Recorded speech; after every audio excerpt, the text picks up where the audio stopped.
দীর্ঘ 16-17 বছরের ফেসিবাদ বিরোধী গণতান্ত্রিক সংগ্রামে অনেক রক্তদানের মধ্য দিয়ে রক্তের সাগর পাড়ি দিয়ে আজকে আমরা এইখানে উপনীত হয়েছি। সবাইকে আমরা দলের পক্ষ থেকে আমাদের মাননীয় চেয়ারম্যানকে স্বাগত জানাই।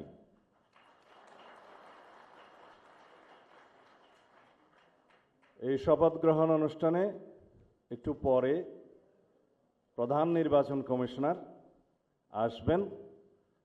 জাতীয় সংসদের সদস্য হিসেবে আপনাদের শপথ পাঠ পরিচালনা করবেন। সংবিধান অনুযায়ী 148 আর্টিকেল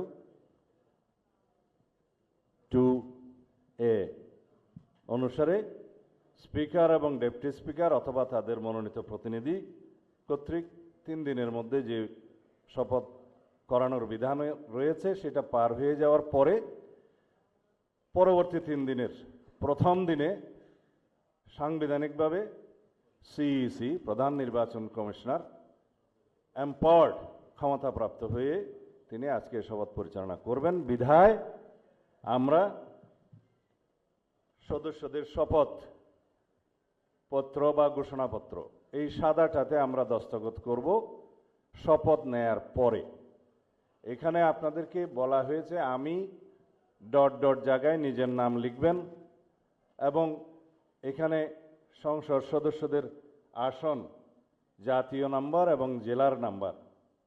সাপোজ আমার নাম্বার হচ্ছে 294 কক্সবাজার 1, সেটা লিখতে হবে। এখানে নিচে আছে নির্বাচনী এলাকার নম্বর, স্বাক্ষর এই জায়গায়।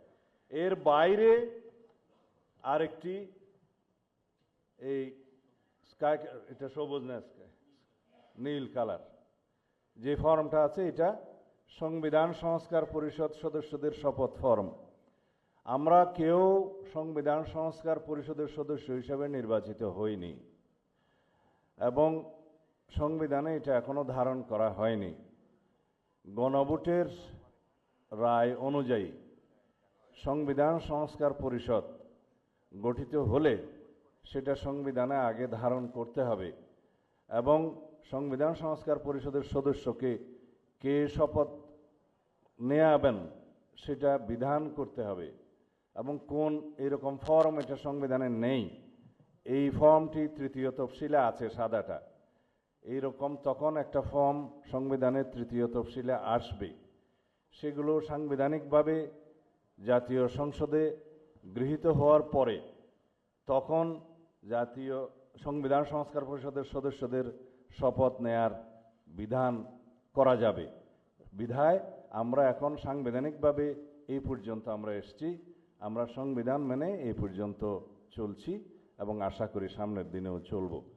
আমি মাননীয় চেয়ারম্যানের নির্দেশে ওনার উপস্থিতিতে আপনাদেরকে এই আমাদের দলীয় সিদ্ধান্তটা জানালাম। ধন্যবাদ।